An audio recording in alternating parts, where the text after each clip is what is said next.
ಸಂತ ಶಿರಡಿ ಸಾಯಿಬಾಬಾ ದಿನಾಚರಿ.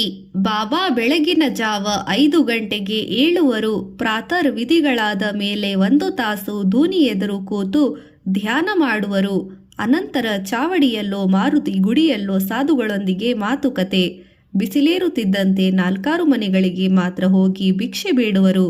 ನೀಡಿದ ಆಹಾರವನ್ನೆಲ್ಲ ತಂದು ಮನುಷ್ಯರಾಗಲಿ ಪಶು ಪಕ್ಷಿಗಳಾಗಲಿ ಹಸಿದು ಬಂದವರಿಗೂ ಹಂಚಿ ಉಳಿದುದರಲ್ಲಿ ಕೊಂಚ ತಾವು ಸಂತೋಷದಿಂದ ಉಂಡು ತೃಪ್ತಿ ಪಡುವರು. ಕೆಲವು ಸಲ ಎಲ್ಲವನ್ನು ಕೊಟ್ಟು ತಾವು ಬರೀ ನೀರು ಕುಡಿದು ಸಂತೃಪ್ತರಾಗುವರು. ಶುದ್ಧ ಶಾಕಾಹಾರಿಗಳಾಗಿದ್ದರಿಂದ ವಿನಾ ಊಟದಲ್ಲಿ ರುಚಿಗೆ ಗಮನ ಕೊಡುತ್ತಿರಲಿಲ್ಲ. ಊಟದ ನಂತರ ನೋಡಲು ಬಂದ ಭಕ್ತರ ಕಷ್ಟ ಸುಖ ಕೇಳುತ್ತಾ ಹಿತವಚನ ಸಂತೈಕಿಯ ಮಾತು ಹೇಳಿ ಧೈರ್ಯ ಕೊಡುವರು. ಆಗ ಎಲ್ಲರಿಗೂ ಸಮಾಧಾನ ಆನಂದ ಉಂಟಾಗುವವು. ರೋಗಿಗಳಿಗೆ ಔಷಧಿ ಕೊಡುವರು. ಕೆಲವು ಸಲ ಅತ್ಯಂತ ಸಹಾನುಭೂತಿಯಿಂದ ತಾವೇ ಕೈಯಾರೆ ಶುಶ್ರೂಷೆ ಮಾಡುತ್ತಾರೆ. ಕುಷ್ಠರೋಗಿಯೊಬ್ಬನ ವ್ರಣಗಳಿಗೆ ಅಸಹ್ಯ ಪಡದೆ ತಾವೇ ಔಷಧ ಲೇಪಿಸಿದ್ದು ಉಂಟು. ಇದಾದ ಬಳಿಕ ತಾವೇ ಶ್ರಮಪಟ್ಟು ವಹಿಸಿ ಮಾಡಿದ್ದ ಉದ್ಯಾನವನದಲ್ಲಿ ಬಿಂದಿಗೆಯ ನೀರು ಹೊತ್ತು ತಂದು ಗಿಡಗಳಿಗೆ ನೀರನ್ನು ಎರೆಯುವವರು. ರಮ್ಯವಾದ ಈ ತೋಟ ಲೇಂಡಿಮಾಗ್ ಶಿರಡಿಯಲ್ಲಿ ಈಗಲೂ ಹಾಗೆ ಪ್ರಶಾಂತವಾಗಿ ಕಂಗೊಳಿಸುತ್ತದೆ. ಸಂಜೆ ಯಥಾ ಪ್ರಕಾರ ಭಜನೆ.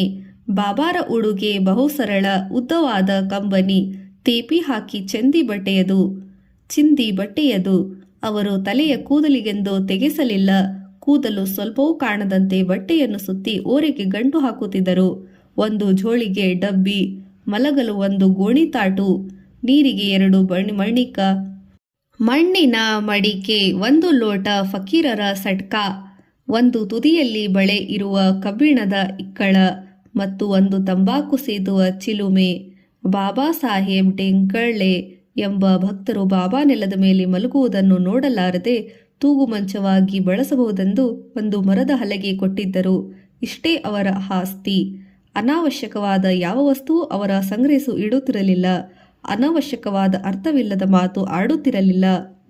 ಭಕ್ತಗಣ ಬಾಬಾರ ಅಪರೋಕ್ಷ ಜ್ಞಾನ ಮಹಿಮೆಗಳ ವಿಚಾರ ಕೇಳಿ ದೂರದಿಂದ ಮುಂಬೈ, ಪುಣೆ ಮುಂತಾದ ನಗರಗಳಿಂದ ವಿದ್ಯಾವಂತರು, ವಿಚಾರವಂತರು, ಒಳ್ಳೆಯ ಅಧಿಕಾರ ಸ್ಥಾನದಲ್ಲಿದ್ದವರು ಬಂದು ಅವರ ಅಪೂರ್ವ ವ್ಯಕ್ತಿತ್ವಕ್ಕೆ, ದಿವ್ಯ ನುಡಿಗಳಿಗೆ ಮಾರು ಹೋಗಿ ಭಕ್ತರಾಗತೊಡಗಿದರು. ಅವರ ನೆಚ್ಚಿನ ಶಿಷ್ಯರಾಗಬೇಕಾದವರು ಒಬ್ಬೊಬ್ಬರಾಗಿ ಬಂದು ಸೇರಿಕೊಂಡರು. ನನ್ನವರು ಎಲ್ಲೇ ಇರಲಿ, ಎಷ್ಟು ದೂರದಲ್ಲೇ ಇರಲಿ, ಹಕ್ಕಿಯ ಕಾಲಿಗೆ ದಾರ ಕಟ್ಟಿ ಎಳೆಯುವಂತೆ ಅವರನ್ನು ನನ್ನ ಬಳಿಗೆ ಬರಮಾಡಿಕೊಳ್ಳುತ್ತೇನೆ ಎಂದು ಬಾಬಾ ಯಾವಾಗಲೂ ಹೇಳುತ್ತಿದ್ದರು. ಕೆಲವರನ್ನು ಕುರಿತಂತೂ ನಿಮ್ಮ ಸಂಬಂಧ ಇಂದಿನದಲ್ಲ, ಜನ್ಮಾಂತರಗಳಿಂದ ಬೆಳೆದು ಬಂದದ್ದು ಎಂದು ಆತ್ಮೀಯವಾಗಿ ಹೇಳುತ್ತಿದ್ದರು. ಡೆಪ್ಯೂಟಿ ಕಲೆಕ್ಟರ್ ಮುಂಬೈ ನಾರಾಯಣರಾವ್ ಚಾಂದೋರ್ಕರ್, ನಾನಾ ಶಿರಡಿಯ ಶಾಲೆಯ ಶಿಕ್ಷಕ ಮಾಧವರಾವ್ ದೇಶಪಾಂಡೆ, ಶ್ಯಾಮ ಆಪ್ತ ಶಿಷ್ಯರಾಗಿ ಅಗ್ರಗಣ್ಯರು. 2 ಬಾರಿ ಹೇಳಿ ಕಳಿಸಿದರೂ ಬರಲು ನಿರಾಕರಿಸಿದ ಚಾಂದೋರ್ಕರ್ 3ನೇ ಬಾರಿ ಕರೆ ಮಾಡಿ ಬಂದಾಗ, ಇದ್ಯಾರು ಈ ಬಾಬಾ, ಗುರುತಿಲ್ಲ, ಪರಿಚಯವಿಲ್ಲ, ಏಕೆ ಹೇಳಿ ಕಳಿಸುತ್ತಿದ್ದೀರಿ ಎಂದು ಬಂದರು. ಬಾಬಾರನ್ನು ಕೇಳಿದರು. ಅವರು ಜಗತ್ತಿನಲ್ಲಿ ಎಷ್ಟು ಜನರಿಲ್ಲ, ಇಲ್ಲ ಬಿಟ್ಟು ನಿನ್ನನ್ನೇ ಏಕೆ ಬರ ಹೇಳಿದೆ, ನಿನಗೆ ನೆನಪಿಲ್ಲ, ನನಗಿದೆ, ನಿನ್ನ ಸಂಬಂಧ ಎಷ್ಟೋ ಜನ್ಮದು ಎಂದರು. ನಾನಾ ಶ್ಯಾಮ್ ಬಾಬಾರ ಆಪ್ತ ಸ್ನೇಹಿತರಂತಿದ್ದರು. ಹೀಗೆ ಬಂದು ಆಪ್ತ ಶಿಷ್ಯರಾದ ಗಣಪತರಾವ್ ಸಹಸ್ರಬುದ್ಧಿ, ಪ್ರಸಿದ್ಧ ಕೀರ್ತನಗಾರರು ದಾಸ್ಗಣೋ 1903ರಲ್ಲಿ ತಮ್ಮ ಪೊಲೀಸ್ ನೌಕರರಿಗೆ ಶರಣು ಹೊಡೆದು ಹರಿಕಥಾ ಮಾಡುತ್ತಾ ಬಾಬಾರ ಮಹಿಮೆ ಸಂದೇಶಗಳನ್ನು ಸಾರಿದರು. ಅಣ್ಣಾ ಸಾಹೇಬ್ ದಾಚೋಲ್ಕರ್, ಶ್ರೀಮಂತ ಬಾಪು ಸಾಹೇಬ್ ಬವಡೆ, ರಾಧಾಕೃಷ್ಣ ಬಾಯಿ ಇವರೆಲ್ಲ ಅವರ ಆತ್ಮೀಯ ಭಕ್ತರು. ಮತ್ತೊಬ್ಬ ಭಕ್ತ ಅಬ್ದುಲ್ಲಾ ತಾರ್ಬೇಲಾ ಊರಿನವನು, ಮೆಕ್ಕಾ ಯಾತ್ರೆಗೆ ಹೊರಡುವವನು. ಫಕೀರರಿಗೆ ಶಿರಡಿ ಸಾಯಿಬಾಬಾ ಯಥೇಚ್ಛವಾಗಿ ದವಸನ ಸಹಾಯಕ್ಕೆ ಧನ ಸಹಾಯ ಮಾಡುವರೆಂದು ಕೇಳಿ ಶಿರಡಿಗೆ ಬಂದ. ಭಕ್ತಿ, ಶ್ರದ್ಧೆ, ದಾನ ಬುದ್ಧಿ, ಕರ್ತವ್ಯ ನಿಷ್ಠೆ ಮುಖ್ಯ ಎಂದು ಸಾರಿದರು ಶಿರಡಿ ಸಾಯಿಬಾಬಾ. ಮಸೀದಿಯ ಬಾಗಿಲಲ್ಲಿ ಬಾಬಾ ನಿಂತಿದ್ದರು. 2 ಕಣ್ಣು ತೆರೆದವು. ಇವರನ್ನೇ ನನ್ನ ಗುರು ಎಂದೆನಿಸಿ ಅಬ್ದುಲ್ಲಾನ ಮೈ ರೋಮಾಂಚಿತವಾಯಿತು. ಇದು ನಡೆದದ್ದು 1913ರಲ್ಲಿ. ಆಗ ಆತ ಇನ್ನೂ ಅನುಭವವಿಲ್ಲದ ತರುಣ. ಸಾಯಿ ಗುರುವಿನ ಕೃಪೆಯಿಂದ ನನ್ನ ಮನೋಧರ್ಮವೇ ಬದಲಿಸಿತು. ಇಸ್ಲಾಂ ಧರ್ಮವೇ ಶ್ರೇಷ್ಠವಾದುದು, ಹಿಂದೂಗಳು ನಮ್ಮ ವೈರಿಗಳು ಎಂದು ಭಾವಿಸಿದ್ದೆ. ಬಾಬಾರೊಂದಿಗೆ 3 ವರ್ಷ ಇರುವುದರೊಳಗೆ ದ್ವೇಷವೆಲ್ಲ ಅಳಿದು ಹೋಗಿ ಹಿಂದೂಗಳ ಬಗ್ಗೆ ಸೋದರ ಭಾವನೆ ಉಂಟಾಯಿತು ಎಂದು ಈ ಎಲ್ಲ ಶಿಷ್ಯರಿಗೂ ಬಾಬಾ ಅದ್ಭುತವಾದ ಅನುಭವಗಳನ್ನು ಕೊಟ್ಟರೆಂದರು. ಗುರು ಕೃಪೆ ಮುಖ್ಯ. ಬಾಬಾ ಯಾರಿಗೂ ಉಪದೇಶ ಕೊಡಲಿಲ್ಲ. ಅವರದ್ದು ಪ್ರಾಯೋಗಿಕ ಆಧ್ಯಾತ್ಮ. ಅವರ ಭೇಟಿಯಾದ ಪ್ರಥಮ ಕ್ಷಣದಲ್ಲೇ ಸೂಕ್ಷ್ಮವಾದ ಪ್ರಭಾವ ಅಂತರಂಗ ಪರಿವರ್ತನೆಗೆ ತೊಡಗುತ್ತಿತ್ತು. ನಿಮ್ಮೆಲ್ಲ ಭಾರವನ್ನು ನಾನು ವಹಿಸಿಕೊಂಡಿದ್ದೇನೆ, ನೀನು ನಿಶ್ಚಿಂತರಾಗಿರಿ ಎಂದು ಭರವಸೆ ಕೊಡುತ್ತಿದ್ದರು. ಅಲ್ಲದೆ ಭಕ್ತರ ಜೀವನದಲ್ಲಿ ಎಲ್ಲ ಆಗುಹೋಗುಗಳನ್ನು ಸೂತ್ರಧಾರರಾಗಿ ಆಗುತ್ತಿದ್ದರು. ಅದರ ಅರ್ಥ ಅಹಂಕಾರವನ್ನು ಬಿಟ್ಟು ಗುರುವಿನಲ್ಲಿ ಸಂಪೂರ್ಣ ಶರಣಾಗತರಾಗಬೇಕು ಎಂದು, ನಿಷ್ಕ್ರಿಯರಾಗಿ ಸೋಮಾರಿಗಳಾಗಬಾರದು ಎಂದು ಹೇಳುತ್ತಿದ್ದರು. ಬಾಬಾ ಸ್ವತಃ ಹಾಗೆ ನಿರಭಿಮಾನವಾದ ನಿರಹಂಭಾವದಿಂದ ಇದ್ದರು. ನನ್ನ ದೇಣಿಗೆ ಎಲ್ಲ ಫಕೀರರು ಹೇಳಿದಂತೆ ಮಾಡುತ್ತೇನೆ. ಫಕೀರ ಬೇಡವೆನ್ನುತ್ತಾನೆ, ನಾನೇನು ಮಾಡಲಾರೆ? ನನ್ನ ಗುರು ಮಹಾ ಮಹಿಮಶಾಲಿ, ಆತನ ಕೃಪೆಯಿಂದ ನಾನು ಸಂಕಲ್ಪಿಸಿದ್ದು ಆಗುತ್ತದೆ ಎಂದು ಹೇಳಿ ತಮ್ಮ ಆರಾಧಕ ಮನಸ್ಸನ್ನು ಭಗವಂತನ ಕಡೆಗೆ ತಿರುಗಿಸುತ್ತಾರೆ. ಒಮ್ಮೆ ರಾಧಾಬಾಯಿ ಎಂಬ ಭಕ್ತೆ, ತುಂಬಾ ವಯಸ್ಸಾದವಳು ರಾಧಾಬಾಯಿ, ಸಾಯಿ ಗುರುವಿನ ಉಪದೇಶ ದೊರಕದ ಹೊರತು ನೀರು ಸಹ ಕುಡಿಯುವುದಿಲ್ಲ ಎಂದು ಹಠ ಹಿಡಿದು ಕೂತಳು. ಬಾಬಾರಿಗೆ ಸುದ್ದಿ ಮುಟ್ಟಿತು. ಆಗ ಅವರು ಆಕೆಯನ್ನು ಕರೆಸಿ ಪ್ರೀತಿಯಿಂದ ಹತ್ತಿರ ಕೂರಿಸಿ, ಏಕೆ ತಾಯಿ ಈ ಹಠ? ನಾನೋ ಬಡ ಬೈರಾಗಿ, ನನ್ನ ಗುರುಕೃಪಾವಂತ, ಆದರೆ ನನಗಂತೂ ಉಪದೇಶ ನೀಡಲಿಲ್ಲ. 2 ದುಡ್ಡು ದಕ್ಷಿಣೆ ಮಾತ್ರ ಬೇಡಿದರು. ಧೈರ್ಯ ತುಂಬುವುದು ದುಡ್ಡು, ಧೈರ್ಯ ಎಂಬುದೊಂದು ದುಡ್ಡು, ನಿಷ್ಠೆ ಇನ್ನೊಂದು, ಧೈರ್ಯ ಕಳೆದುಕೊಂಡ ಶಕ್ತಿ, ಯುಕ್ತಿ, ಉತ್ಸಾಹ ಎಲ್ಲ ಹೋಗಿ ದೈನ್ಯತೆ ಬರುತ್ತೆ. ಗುರು ಒಡ್ಡೋಡಿ ಪರೀಕ್ಷೆಯಲ್ಲೂ ಧೈರ್ಯ ಮಣ್ಣಿಯಿಂದ ಹೊಳೆಯುತ್ತದೆ. ಗುರುವಿನಲ್ಲಿ ಏಕಾಗ್ರ ನಿಷ್ಠೆ ಇದ್ದರೆ ಸಾಕು, ದೃಷ್ಟಿ ಮಾತ್ರದಿಂದಲೇ ಗುರು ರಕ್ಷಿಸುವನು ಎಂದರು. ರಾಧಾಬಾಯಿಯ ಕಣ್ಣು ತೆರೆಯಿತು. ಸಾಯಿ ಬಾಬಾರಿಗೆ ಆಡಂಬರ ಹಿಡಿಸುತ್ತಿರಲಿಲ್ಲ. ಒಮ್ಮೆ ಅವರ ನೆಚ್ಚಿನ ದಾಸಗಣೋ ಕೀರ್ತನಕ್ಕೆ ಹೊರಟ. ಆಗಿನ ಪದ್ಧತಿಯಂತೆ ಕಿಂಕಾಪಾನ ಅಂಗರೇಕು, ಜರತಾರಿ ಟೋಪಿ, ರೇಷ್ಮೆ ಪಂಚೆ, ಪುಷ್ಪಮಾಲಾ ಧರಿಸಿ ಬಾಬಾರಿಗೆ ನಮಸ್ಕಾರ ಮಾಡಲು ಹೋದ. ಒಳ್ಳೆ ಅಳಿಯ ದೇವರಂತೆ ಪೋಷಾಕು ಹಾಕಿದ್ದೀಯಲ್ಲ, ಎಲ್ಲಿಗೆ ಸವಾರಿ ಎಂದು ಕೇಳಿದರು ಬಾಬಾ. ಕೀರ್ತನಕ್ಕೆ. ಬಾಬಾ, ಛೇ, ಕೀರ್ತನಕ್ಕೆ ಇಷ್ಟು ಪ್ರಯಾಸವೇಕೆ? ನಾರದರೆ ಕೀರ್ತನೆ ಆರಂಭಿಸಿದರು. ಅವರೆಂದು ಹೀಗೆ ವೇಷ ಧರಿಸಲಿಲ್ಲ. ಸಾದಾ ಪಂಚೆ, ವಲ್ಲಿ, ಕೈಯಲ್ಲಿ ತಾಳ, ಕೊರಳಲ್ಲಿ ತುಳಸಿ ಮಾಲೆ, ಇಷ್ಟು ಸಾಕು. ದಾಸಗಣು ನಾಚಿಕೂಡಲೇ ಹೋಗಿ ಉಡುಪನ್ನು ಬದಲಾಯಿಸಿದ. ದಕ್ಷಿಣೆಯ ಹಣವನ್ನೆಲ್ಲ ಸಾಯಿ ತಮ್ಮ ಬಳಿಗೆ ಬರುವ ದೀನ ದರಿದ್ರರಿಗೆ ಧಾರಾಳವಾಗಿ ಹಂಚಿಬಿಡುತ್ತಿದ್ದರು. ಅಲ್ಲದೆ ದಿನದ ಬದುಕಿಗೂ ಕಷ್ಟವಾಗಿದ್ದ ನೆರೆಹೊರೆಯ ಕೆಲವರಿಗೆ ನಿತ್ಯ ನೇಮದಿಂದ ನಿಗದಿಯಾಗಿ ಇಷ್ಟೆಷ್ಟು ಅಂತ ಹಣ ಕೊಡುತ್ತಿದ್ದರು. ಆ ಮಾರ್ಗವಾಗಿ ಹಾದು ಹೋಗುವ ತೀರ್ಥಯಾತ್ರಿಕರಿಗೂ ಹಣವನ್ನು ನೀರಿನಂತೆ ಹಂಚುತ್ತಿದ್ದರು. ಈ ಸುದ್ದಿ ಕೇಳಿ ಅನೇಕ ಯಾತ್ರಿಕರು ಈ ಆಸೆಯಿಂದ ಶಿರಡಿಗೆ ಬರುತ್ತಿದ್ದರು. ಬಾಬಾರಿಗೆ ಮಕ್ಕಳು ಎಂದರೆ ತುಂಬಾ ಪ್ರೇಮ. ನಿತ್ಯ ಒಂದು ಹಿಂಡು ಹುಡುಗರು ಅವರ ಸುತ್ತ ಸೇರುವರು. ಬಾಬಾ ಕತೆ ಹೇಳಿ, ಹಾಡು ಕಲಿಸಿ, ತಮಾಷೆ ಮಾಡಿ ಅವರನ್ನು ಸಂತೋಷಗೊಳಿಸುವರು.